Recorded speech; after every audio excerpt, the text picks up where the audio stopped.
নমস্কার। ভারত কথার গ্রন্থি মোচনের ৬৭৮তম পর্বে আপনাদের সবাইকে জানাই সাদর সম্ভাষণ। মহামতি অনন্তলালের পরম আশীর্বাদে আমরা শুনে চলেছি পূর্ণ ভারত কথা। কুরুক্ষেত্রের ১৩তম দিবসের পূর্বাহ্নে আমরা লক্ষ্য করলাম সমগ্র কৌরব বাহিনী তারা যুদ্ধে পরাজিত, কবচ শূন্য, ধূলি ধূসরাঙ্গ, অত্যন্ত উদ্বিগ্ন এবং ১০ দিকে দৃষ্টিপাতকারী লক্ষ্যপাতকারী বাণ সমূহে বিদীর্ণ দেহ এবং যুদ্ধে শত্রুপক্ষ কর্তৃক উপহসিত হয়ে দ্রোণের সম্মতিক্রমে যুদ্ধ বন্ধ করে অভিশপ্তের মতন চিন্তায় নীরব হয়ে রইল। এটা আমরা দেখলাম ১৩তম যুদ্ধের পূর্বাহ্নের লক্ষণ, অর্থাৎ ১২তম যুদ্ধের শেষের দিকে এই হচ্ছে অবস্থা। এক অর্জুনের পরাক্রমে সমস্ত কৌরব সৈন্যরা ভীত, সন্ত্রস্ত, উদ্বিগ্ন, কবচ শূন্য, যুদ্ধে পরাজিত এবং গভীর চিন্তায় নিরত। তারা অভিশপ্তের মতন দাঁড়িয়ে রয়েছেন যুদ্ধক্ষেত্রে। এমন সময় আমরা লক্ষ্য করলাম দুর্যোধন তিনি অত্যন্ত ক্ষুব্ধ হয়ে উপস্থিত হয়েছেন দ্রোণাচার্যের কাছে। ক্ষুব্ধ এবং অভিমান জর্জরিত হয়ে তিনি দ্রোণকে বললেন, হে ব্রাহ্মণ শ্রেষ্ঠ, আপনি নিশ্চয়ই আমাদেরই বধ কামনা করেন, না হলে দুর্যোধনকে আজকে আপনি এত হাতের কাছে পেয়েও তাকে ধরলেন না। নন্নং বয়ং বদ্ধ পক্ষে ভবত দ্বিজ সত্তম তথাহি নাগ্রহি প্রাপ্তম সমীপেদ্যঃ যুধিষ্ঠিরম। আপনি জয়লাভের ইচ্ছে করে যদি যুদ্ধে কোনো শত্রুকে ধরবার ইচ্ছা করেন, তাহলে পাণ্ডবেরা দেবতাদের সাথে মিলিত হয়েও আপনার হাত থেকে নিষ্কৃতি পেতে পারেন। আর আপনি তো আজকে সন্তুষ্ট হয়ে আমাকে যে বরদান করেছেন আমাকে এই যুদ্ধের পূর্বাহ্নে, কি করে আপনি আমার এই আশা ভঙ্গ করে চলেছেন? দুর্যোধন এই কথা বললে আমরা দেখলাম দ্রোণ একটু লজ্জিত হয়ে বলছেন এবং অত্যন্ত সযৌক্তিক ভাবে বলছেন দুর্যোধনকে, ব্যাপারটা অত সহজ নয়।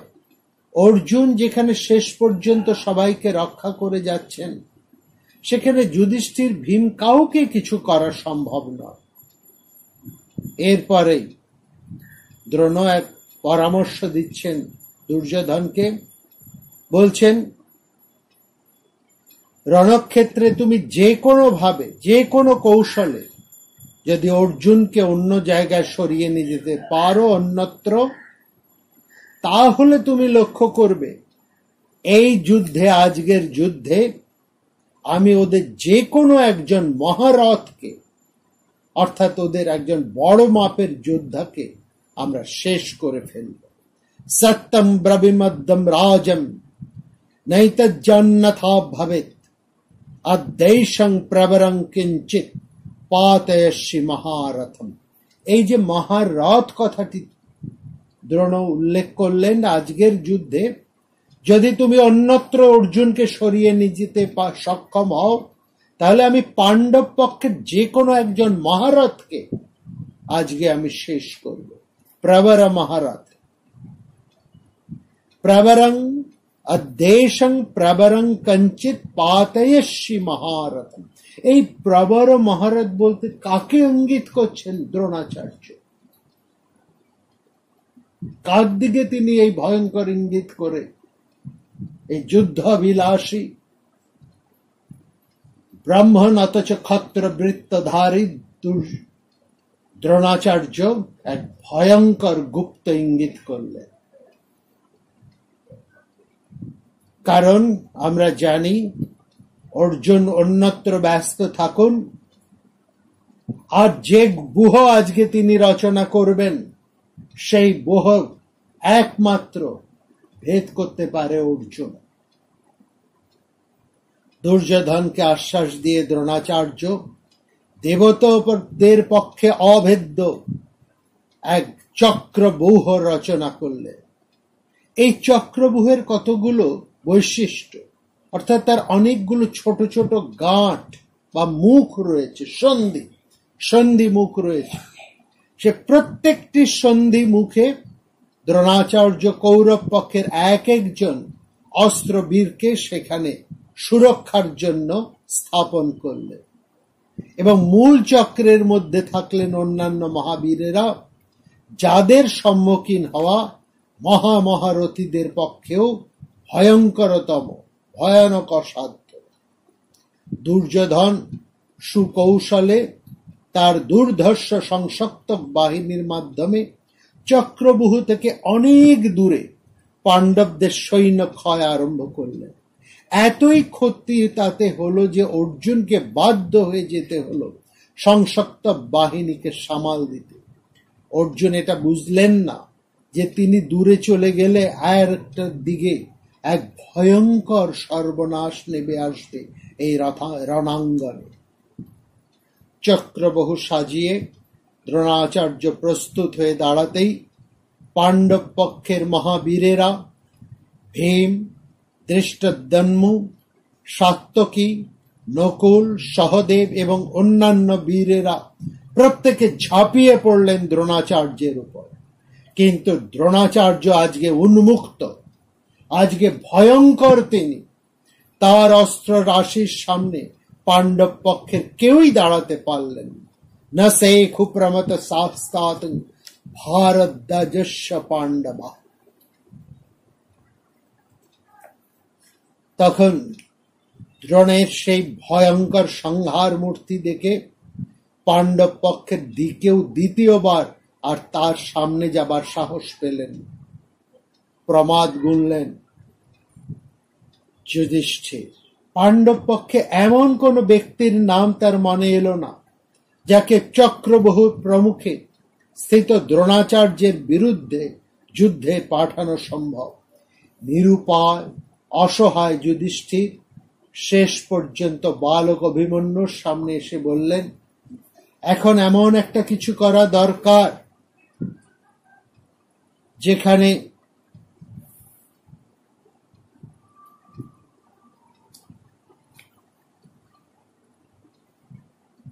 এই চক্রব্যূহের মধ্যে আমাদেরকে প্রবেশ করতেই হবে, না হলে অর্জুন যাতে ফিরে এসে আমাদের নিন্দা না করেন।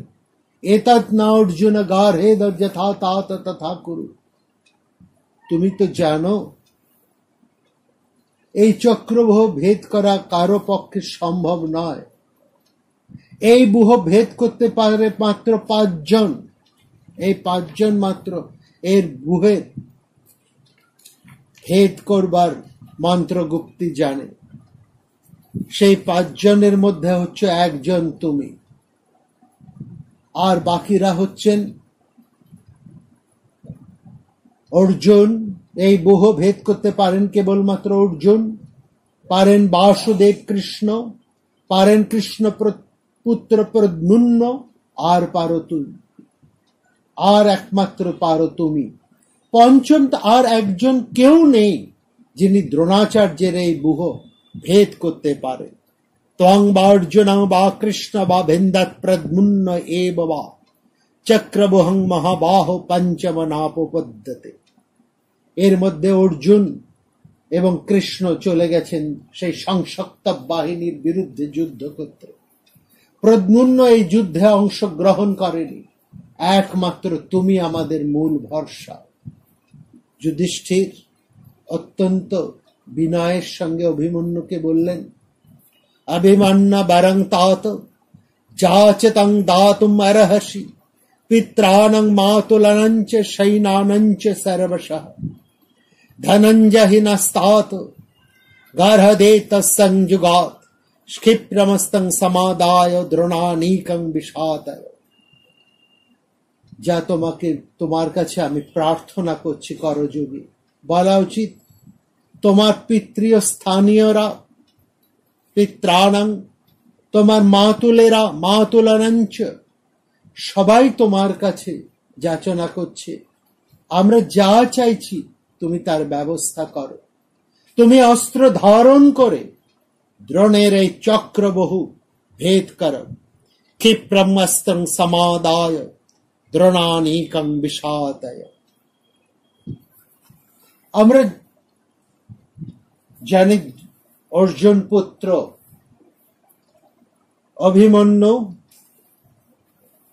তার মধ্যে পিতার মতনই যথেষ্ট নেতৃত্ব দেবার যোগ্যতা ও গুণাবলী বর্তমান।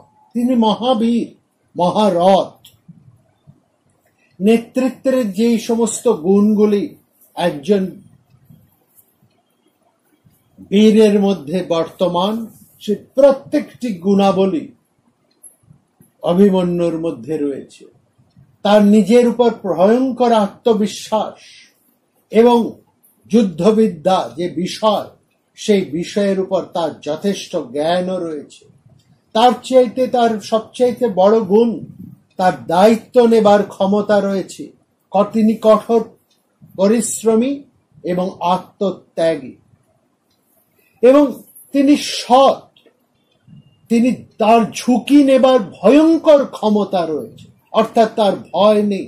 তার চিন্তা ভাবনা সবসময় পজিটিভ, এবং তার সঠিক সময় সঠিক দ্রুত সিদ্ধান্ত নেবার তার ক্ষমতা রয়েছে, এবং এই সিদ্ধান্ত নিতে তিনি এতটুকু দ্বিধা করেন না, ভয় পান না। সেই জন্যই তো তিনি অভিমন্যু। তার মধ্যে রয়েছে নিরপেক্ষতা এবং সততা, যার মাধ্যমে তিনি তার উপস্থিত সবার উপর বিশ্বাস স্থাপন করতে পারেন। অর্থাৎ প্রত্যেকেই এই বালক অভিমন্যুকে বিশ্বাস করেন তার তেজ, বীর্য, তার যুদ্ধ ক্ষমতা, তার নেতৃত্ব দানের ক্ষমতা, এবং এই সমস্ত গুণের মাধ্যমেই তিনি প্রভাব বিস্তার করে অন্যের মনে দ্রুত আশা সঞ্চার করতে পারেন। এই আশায় আশান্বিত হয়েই যুধিষ্ঠির অত্যন্ত বিনয়ের সঙ্গে অভিমন্যুর কাছে আজ যাচনা করছেন যে তোমার সমস্ত পিতৃস্থানীয়রা, তোমার মাতুলেরা সবাই আজ তোমার কাছে প্রার্থনা করছে, আমাদের যা মঙ্গল হয়, যা শ্রেয়, তুমি তার ব্যবস্থা করো। এই যুদ্ধে অস্ত্র ধারণ করে দ্রোণের এই চক্র বহু ভেদ করো। ক্ষিপ্রমস্তং সমাদায় দ্রোণানীকং বিষাদয়। আমরা লক্ষ্য করলাম অর্জুন পুত্র অভিমন্যু তিনি বীরের মতনই উত্তর দিলেন, আমার পিতৃকুলের জয়ের ভাবনা মাথায় রেখেই আমি এখনই চক্রব্যূহে প্রবেশ করছি। अभिवाह्यं मनुस्मादिस्ति पांडवै संप्रद्यक्षमं बुद्धा ततस्तं যুদ্ধম আরহস। কিন্তু পিতা তিনি যুধিষ্ঠিরকে সম্বোধন করে বলছেন, চক্রব্যূহে প্রবেশ করবার উপায়টুকু আমি শিখেছিলাম পিতা অর্জুনের কাছে, কিন্তু বিপদে পড়লে কেমন করে বেরিয়ে আসতে হয় সেই ব্যূহ থেকে, সেটা কিন্তু আমি জানি না। আমি ওইটুকুই মাত্র শিখেছি।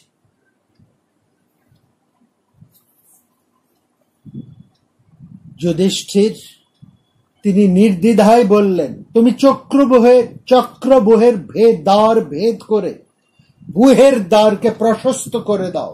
তারপর তুমি যে পথে যাবে আমরা তোমার পেছন পেছন সেই পথে ঢুকে পড়ব ব্যূহের মধ্যে। বয়াতামনুগ্রাস্যামি येन तं तात যস্যাসি। কেবল আমি এইটুকু জানি, তুমি যুদ্ধে অর্জুনের সমান। তুমি একবার ঢুকে পড়ো, আমরা ঠিক চলে যাব তোমার পেছন পেছন।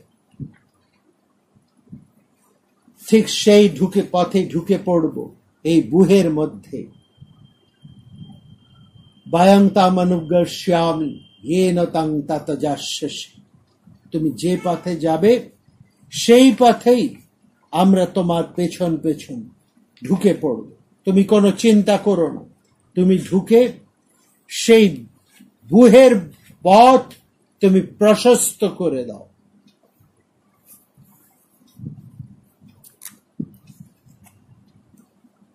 ভীম যুধিষ্ঠিরের কথায় অতি উৎসাহে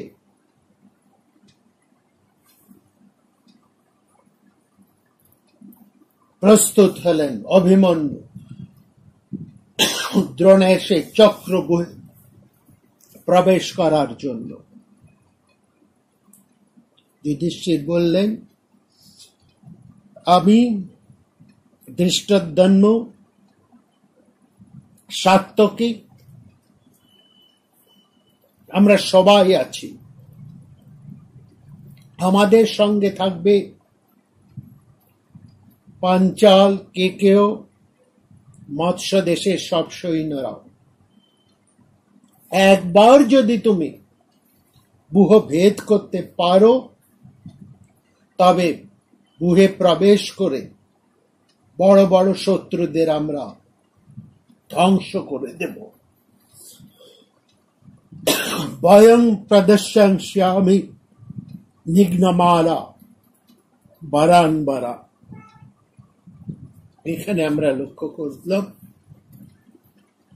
অভিমন্যু এক অদ্ভুত উপমা উল্লেখ করে বললেন, পতঙ্গ যেমন প্রজ্বলিত অগ্নির মধ্যে প্রবেশ করে, আমিও ঠিক সেইভাবেই অতি ক্রুদ্ধ হয়ে দ্রোণাচার্যের সৈন্যদের মধ্যে প্রবেশ করব।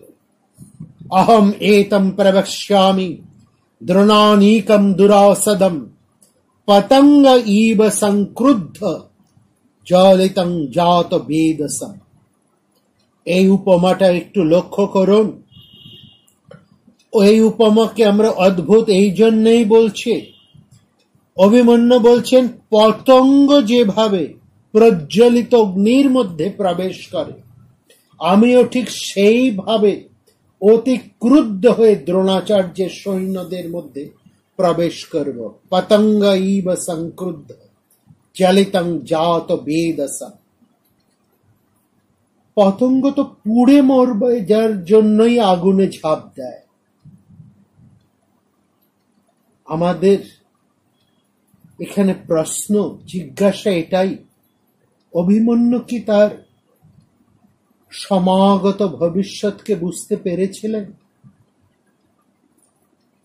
দ্রোণাচার্যের নেতৃত্বে যে বিশাল সেনাবাহিনী এবং প্রধানতম যুদ্ধ নায়কদের দিয়ে যে চক্রব্যূহ তৈরি করেছিলেন দ্রোণ, তার মধ্যে প্রবেশ করার অন্তিম পরিণতি কি হতে পারে আমাদের মনে হয় অভিমন্যু তা হয়তো বা বুঝতে পেরেছিলেন।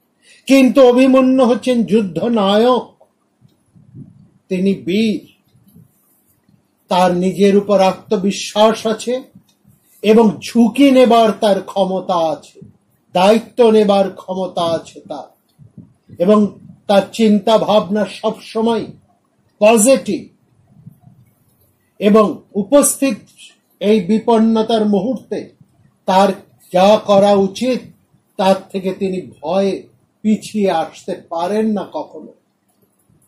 এই ভয় পেয়ে পিছিয়ে আসা তার রক্তে নেই। ফলত অভিমন্যুর কাছে যুদ্ধটাই হচ্ছে সবচাইতে মূল। তিনি যুদ্ধে যাবেন মাতৃবংশ এবং পিতৃবংশের গৌরব রক্ষার জন্য। এই যুদ্ধে তিনি যাবেন পিতা অর্জুন এবং মাতুল কৃষ্ণ বাসুদেবের প্রীতির জন্য। মাতুলস্য যৎ প্রীতি করিষ্যতি পিতুশ্চমে। কেবলমাত্র নিজের পিতা এবং নিজের মাতুল কৃষ্ণের মর্যাদা রক্ষার জন্য তিনি এই যুদ্ধের ভয়ঙ্করতম পরিণতির কথা ভেবেও কিন্তু একবারের জন্য ভয়ে পিছিয়ে এলেন। যা করা উচিত এবং যা করা প্রয়োজন সেটাকেই কেবলমাত্র তিনি ধ্রুব সত্য করে এই বালক বীর ঝাঁপিয়ে পড়লেন যুদ্ধের মধ্যে। অভিমন্যু যুদ্ধে চললেন। এই আজকের যুদ্ধে তার সারথি, অভিমন্যুর প্রিয় সারথি, অত্যন্ত দক্ষ সারথি সুমিত্র, তিনি রথ চালনা করে চলেছেন। অভিমন্যুর সারথি সুমিত্র কিন্তু বালক বীর অভিমন্যুকে একটু সতর্ক এবং সাবধান করে দিল। আমরা এর আগেও উল্লেখ করেছি, এই যুদ্ধবিদ্যার সারথীদের অত্যন্ত দক্ষতা থাকে। তারা প্রত্যেকেই যুদ্ধ নিপুণ, যুদ্ধের কৌশল তারা জানে। তাদের হাতেই কিন্তু বড় বড় নায়কদের প্রাণ।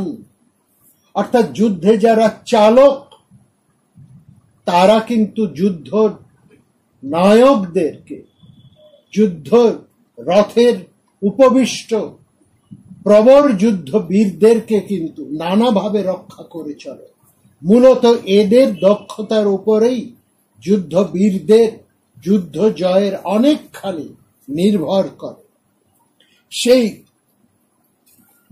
প্রবর সারথি সুমিত্র তিনি আজকে কিন্তু সাবধান করে দিলেন অভিমন্যুকে।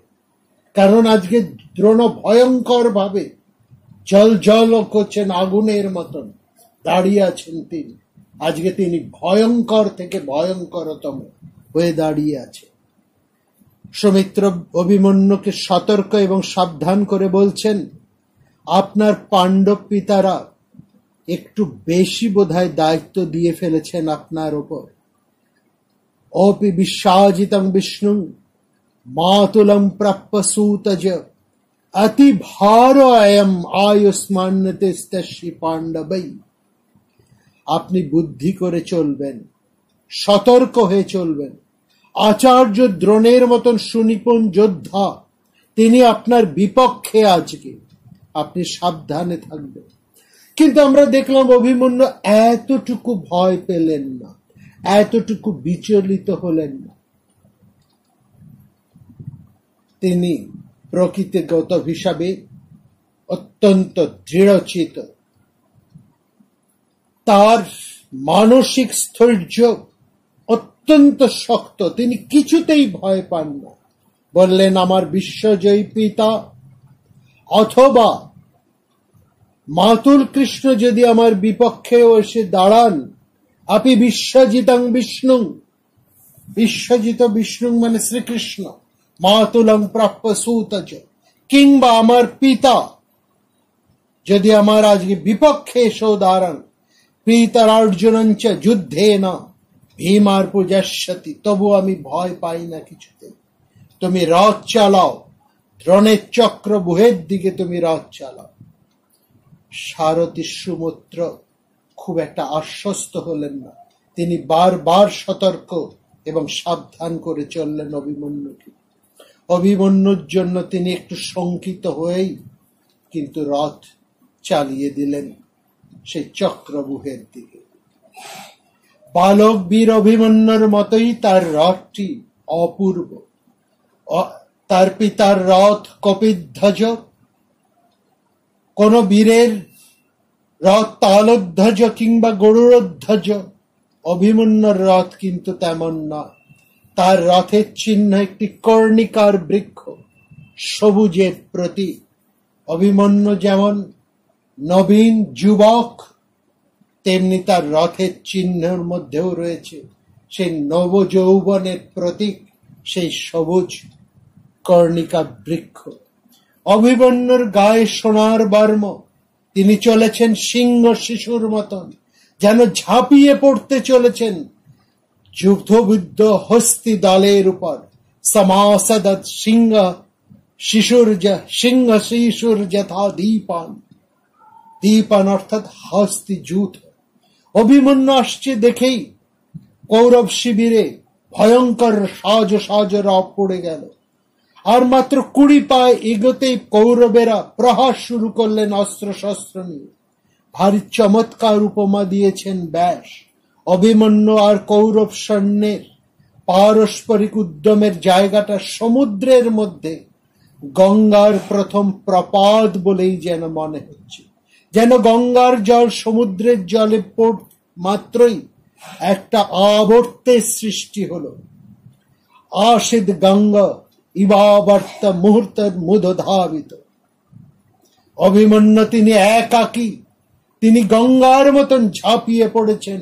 মহারথী কৌরব প্রধানেরা সৈন্য সহ চক্রানেমি সমুদ্রের মতো। অভিমন্যু একা বহুমুখে ধাবিত হলেন। পেছনে পেছনে ছুটে চলেছেন ভীম, যুধিষ্ঠির, সাত্যকী প্রমুখ বীরেরা। মহাভারতে আমরা অসিত দেওয়ালের একটি কথা উল্লেখিত হতে শুনি। সেখানে একজন পুরুষের কৃতবিদ্যা, একজন পুরুষের সমস্ত কৃতবিদ্যতার মধ্যে কৃতবিদ্যতার 3টি লক্ষণ কথা বলা হয়েছে। বলা হচ্ছে এই সংসারে 3টি জ্যোতি পদার্থ নিয়ে একজন পুরুষের জীবন সফল হয়। একজন সফল পুরুষের প্রথম সফলতা বা জ্যোতি হচ্ছে তার সন্তান। অর্থাৎ সন্তান গর্বে যে পিতা গর্বিত, যে পিতার সন্তান যশস্বী কৃতি, সেই পিতাই হচ্ছে এই সংসারের শ্রেষ্ঠ। সেই পিতার জন্ম সার্থক, এটি হচ্ছে প্রথম জ্যোতি পদার্থ। দ্বিতীয়টি হচ্ছে সেই পুরুষের, সেই পিতার তার কর্ম। তৃতীয়টি হচ্ছে তার বিদ্যা, অধ্যয়ন, জ্ঞান, প্রজ্ঞা। খুব ভালো করে লক্ষ্য করুন, একজন পুরুষের সমস্ত যশ কীর্তি প্রথমেই কিন্তু উল্লেখ করা হচ্ছে না তার কর্মের উপরে নয়, এমনকি তার জ্ঞান প্রজ্ঞা, তার বিদ্যাবত্তার উপরেও নয়। তার প্রথম জ্যোতি হিসেবে বলা হচ্ছে তার সন্তান, অর্থাৎ তার উত্তরাধিকারী। গুরুর ক্ষেত্রে শিষ্য, গৃহস্থ পিতার ক্ষেত্রে তার সন্তান। অর্থাৎ একজন পুরুষ উত্তরাধিকারী যেমন ভাবে রেখে যেতে পারেন, তার উত্তরাধিকারী হিসাবে তিনি যদি কোনো কৃতি যশস্বী কাউকে রেখে যেতে পারেন, সেক্ষেত্রে সেই পুরুষকেই বলা হচ্ছে শ্রেষ্ঠ কৃতবিদ্য পুরুষ। তিনি জ্যোতির অধিকারী। তারপরে বিচার্য হচ্ছে তার কর্ম, এবং তারপরেই আসছে তার বিদ্যাবত্তা, অধ্যয়ন, জ্ঞান এবং প্রজ্ঞা। এই দিক থেকে অর্জুনকে বিচার করলে অর্জুনের কর্ম, তিনি শ্রেষ্ঠ যুদ্ধবীর, তার সম যোদ্ধা পৃথিবীতে কেউ নেই। এমনকি সমস্ত দেবতারা যদি, দেবতা, গন্ধর্ব, রক্ষ প্রত্যেকে যদি ইন্দ্রের সাথে একসঙ্গে অর্জুনের উপরে ঝাঁপিয়ে পড়ে, অর্জুন একাকী তার বিরুদ্ধ শক্তিকে জয় করতে সক্ষম। এটা অর্জুনের কর্মের পরিচয়। অর্জুনের জ্ঞান বিদ্যা, তার যশস্বিতা অতুলনীয়। তার সমস্ত শিক্ষা স্বর্গকে অতিক্রম করে গিয়েছে। তার মাহাত্ম্য এতটাই, তার মাহাত্ম্য, তার যশ, তার কীর্তি স্বর্গকে ছাপিয়ে চলে গেছে দূর, বহুদূর। কিন্তু এখানে বলা হচ্ছে অর্জুনের সমস্ত শ্রেষ্ঠতার মূলে রয়েছে তার সন্তান। এই সন্তান অভিমন্যু, তার শ্রেষ্ঠ সন্তান। এই অভিমন্যুর গৌরবেই অর্জুনের সমস্ত গৌরব দীপ্যমান। এটি হচ্ছে বিশেষ করে মহাভারত বলেছে। মহাভারত এখানে বলেছে একজন মানুষের অনেক ভালো ভালো কর্ম থাকতে পারে, তার প্রমুখ জ্ঞান থাকতে পারে, বিদ্যা থাকতে পারে, তার প্রজ্ঞা থাকতে পারে, কিন্তু সেই মানুষ যদি কোনো যথার্থ উত্তরাধিকারী শিষ্য সন্তান সৃষ্টি করে না যেতে পারে, অর্থাৎ গৃহে হলেও তা উপযুক্ত সন্তান, গুরু হলে উপযুক্ত শিষ্য, এবং অর্থাৎ সামগ্রিকভাবে একজন উপযুক্ত যশস্বী কৃতবিদ্য উত্তরাধিকারী যদি সে তৈরি করে না যেতে পারে, তাহলে সে জ্যোতি পদার্থের, সে জ্যোতি অধিকারী না। অর্থাৎ কেবলমাত্র কর্ম, জ্ঞান, প্রজ্ঞা তার বিচার হবে না। তার বিচারের অন্যতম হচ্ছে সে কেমন উত্তরাধিকারী তৈরি করে যেতে পারে। এইখানে গুরুর বিচার হয় শিষ্যের মাধ্যমে, জ্ঞানীর বিচার হয় প্রজ্ঞার নয়, তার শিষ্যের মাধ্যমে, এবং একজন সুগৃহীর বিচার হয় তার উপযুক্ত যশস্বী সন্তানের মাধ্যমে। এটা ভীষণ দামি কথা।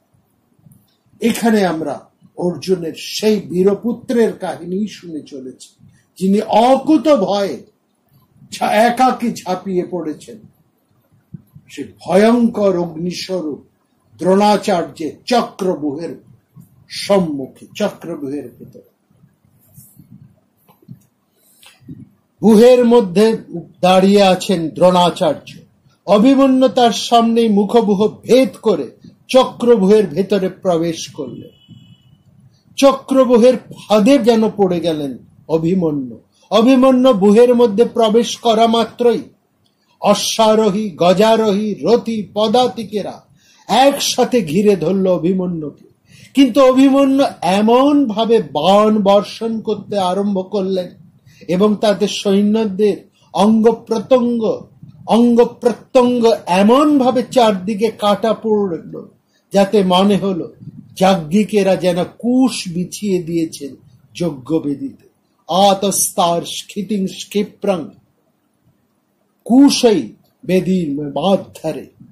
প্রাথমিক এই যুদ্ধের বর্ণনা মহাকবি ব্যাসের রচনায় অভিমন্যুর জন্য বীর রস সঞ্চারিত করে এক অপূর্ব বর্ণনা করেছে। এই বর্ণনা আমাদের সাধারণ কথার মধ্যে দিয়ে ফুটিয়ে তোলা অসম্ভব।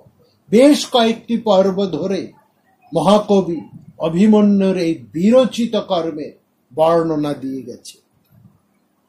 ভয়ঙ্করতম এবং দুর্দম অভিমন্যুকে প্রশমন করার জন্য কৌরব প্রধান দুর্যোধন অভিমন্যুর দিকে একাকী ঝাঁপিয়ে এলেন।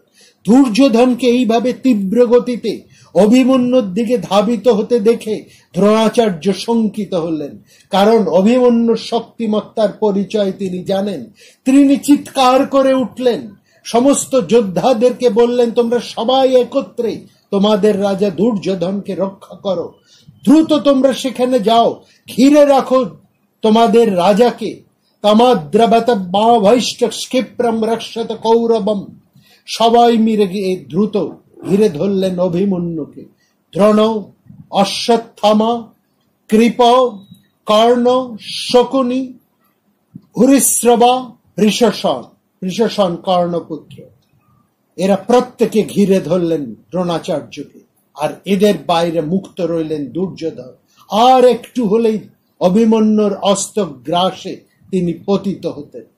যুদ্ধ চলল ভয়ঙ্কর অভক্ষণ ধরে। সেই যুদ্ধের মধ্যে কোনো সুশৃঙ্খল ভাব নেই। ইতস্তত বহু জনে বহু অস্ত্র প্রহার করে অভিমন্যুকে কেউ দমিত করতে পারছিলেন না। সবাইকে যুগপৎ বাধা দিতে গিয়ে অভিমন্যু প্রায় মণ্ডলাকারে যেন নৃত্য করে বেড়াচ্ছেন এই রণক্ষেত্রে। নৃত্যন্নীব মহারাজ চাপহস্ত প্রতাপবান। শল্য, কর্ণ, দুঃশাসন, যারা অনেক বড় বড় শব্দ প্রয়োগ করেছিলেন, বড় বড় কথা বলেছিলেন, আত্মশ্লাঘা প্রকাশ করেছিলেন, তারা প্রত্যেকে বেশ ভালো রকম পর্যুদস্ত হলেন অভিমন্যুর কাছে। এক সময় এমন কথা উঠল এবং সে কথাটা দুর্যোধনই সোচ্চারে বলছেন। দ্রোণাচার্য সেনা নায়ক হওয়া সত্ত্বেও তিনি যেন শিষ্য স্নেহ বশত অর্জুনের এই পুত্রটিকে বধ করছেন না। অর্জুনস্য সুতং বুড়ং নায়ং হন্তমচ্ছতি। কথাটা যেন দ্রোণাচার্যকে উদ্দীপিত করার জন্য। এতে দ্রোণ যতখানি ক্ষিপ্ত হলেন, তার চাইতেও বেশি ক্ষিপ্ত হলেন কর্ণ এবং দুঃশাসন, কিন্তু যুদ্ধে তারা অভিমন্যুকে কিছুতেই দমিত করতে পারলেন না। একটা এমন সময় এলো, অভিমন্যুর বাণে জর্জরিত হয়ে কর্ণ, দুঃশাসন, অশ্বত্থামার মতন মহাবীরেরা যুদ্ধক্ষেত্র থেকে পলায়ন করতে বাধ্য হলেন এবং সেই অপশ্রিয়মান যুদ্ধ নায়কদের বিবর্ণ পটভূমিকায় ধৃতরাষ্ট্রের জামাই জয়দ্রথ ছিলেন একমাত্র বীর, যিনি যুদ্ধক্ষেত্র থেকে পালাননি। অন্যত্র সৈন্ধবাদ রাজন্নস্ম কিশ্চিদ তিষ্ঠত। যুদ্ধক্ষেত্রে যারা পালাচ্ছিলেন অথবা আহত হচ্ছিলেন, তাদের এই সুযোগ ছিল যে তারা অন্যের হাতে যুদ্ধভার ন্যস্ত করে নিজেরা আবার প্রস্তুত হয়ে ফিরে আসছিলেন। কিন্তু অভিমন্যুর তো সেই উপায় ছিল না। যুদ্ধক্ষেত্রে তাকে সর্বক্ষণ একাই সবার বিরুদ্ধে সংগ্রাম চালিয়ে যেতে হচ্ছিল এবং সেখানে দৈব আজকে দেখছি অভিমন্যুর বিপক্ষে দাঁড়িয়ে রয়েছে। অভিমন্যুর পিতৃস্থানীয় ভীম, যুধিষ্ঠির সকলেই কথা দিয়েছিলেন যে অভিমন্যু একবার ব্যূহ ভেঙে ভেতরে প্রবেশ করলে তার পেছন পেছনে ঢুকে পড়বেন সবাই, কিন্তু একা জয়দ্রথ সবার পথ রোধ করে দাঁড়ালেন। ধৃতরাষ্ট্রের ধারাভাষ্যকার সঞ্জয়ের সেই বর্ণনা দিচ্ছেন, জয়দ্রথ না যেন ভগবান শিবের কাছ থেকে যে বর লাভ করেছিলেন যে তিনি অর্জুন ছাড়া আর অন্য কোন পাণ্ডব ভাইদেরকে যুদ্ধে প্রতিহত করতে পারবেন। ফলত জয়দ্রথ সেদিন এমনই ভয়ঙ্কর যুদ্ধ করছেন যে পাণ্ডব পক্ষের কোন বীর তাকে দমিত করে অভিমন্যু সহায়তায় এগিয়ে যেতে পারলেন না। মহাদেবের বরদান, এই কথাটার তাৎপর্য আমাদেরকে একটু এখানে বুঝতে হবে। এটার হচ্ছে আজকের দিনে এক এক দিন এক একজন যোদ্ধার দিন আসে এবং সে আজকের দিনটি হচ্ছে জয়দ্রথের দিন। তিনি আজকে এমন ভয়ঙ্করতম যুদ্ধ করছেন যে ভীম, সাত্যকী, ধৃষ্টদ্যুম্ন এদের কারো পক্ষে সম্ভব হচ্ছে না সেই ব্যূহে প্রবেশ করার। দূরে যখন অর্জুন সংসপ্ত বাহিনীর সঙ্গে একাকী যুদ্ধে লিপ্ত, সেখানে অন্য সমস্ত পাণ্ডব বীরেরা সেই ব্যূহের বাইরেই পড়ে রইলেন। একাকী জয়দ্রথ তার উদীর্ণ শক্তিতে ভীম, সাত্যকী, ধৃষ্টদ্যুম্নর মতন মহাবীরদের গতি রোধ করে সেই যুদ্ধ ব্যূহমুখ আগলে দাঁড়িয়ে আছে। অর্জুনহীন পাণ্ডবদের পরাজয়ের নিরিখে জয়দ্রথের উপর শিবের বরদানের প্রসঙ্গ এখানে যেন অলৌকিক সিদ্ধির মত্তায় প্রকাশিত হয়েছে। সহায়তার জন্য আজ অভিমন্যুর পাশে কেউ নেই, এ কথা বুঝে অভিমন্যু ভালো করেও নিজেও বুঝতে পারেননি। কৌরব পক্ষের বড় বড় যুদ্ধ নায়কেরা একবার পালিয়ে দ্বিতীয়বার, তৃতীয়বার, চতুর্থবার প্রস্তুত হয়ে নব উদ্যমে যুদ্ধ করতে আসছেন অভিমন্যুর সঙ্গে। আর নিঃসঙ্গ অভিমন্যু কৌরব পক্ষের বড় বড় বীরদের যুগপৎ আক্রমণ সহ্য করছেন, তাদের বিধ্বস্ত করছেন, কিন্তু মারতে পারছেন না।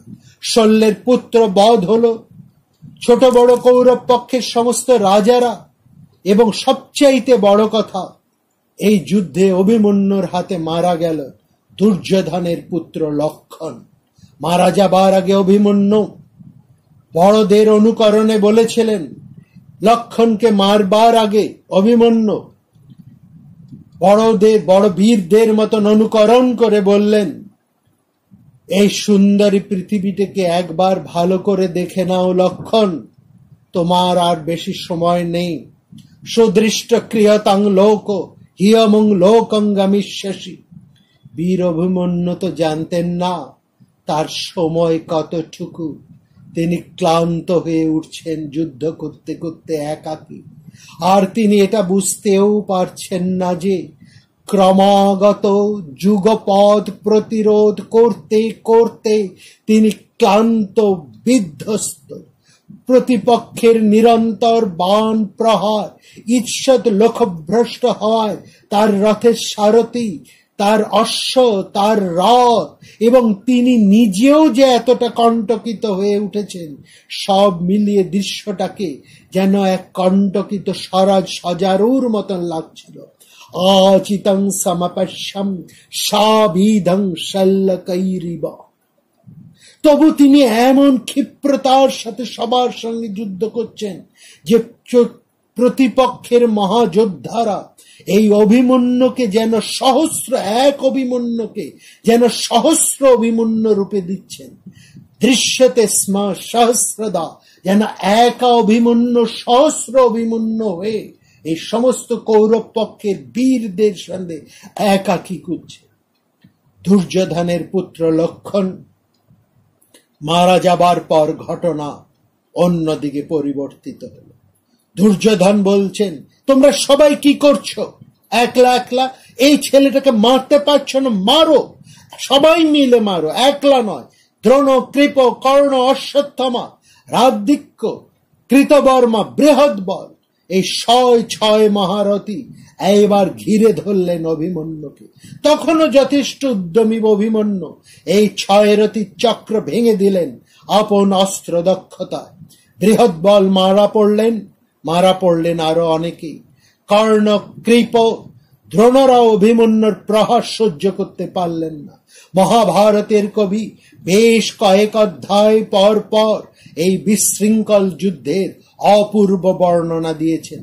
তার মধ্যে এক ঝলক দুষ্ট বুদ্ধি খেলে গেল চিরকূট শকুনির মনে।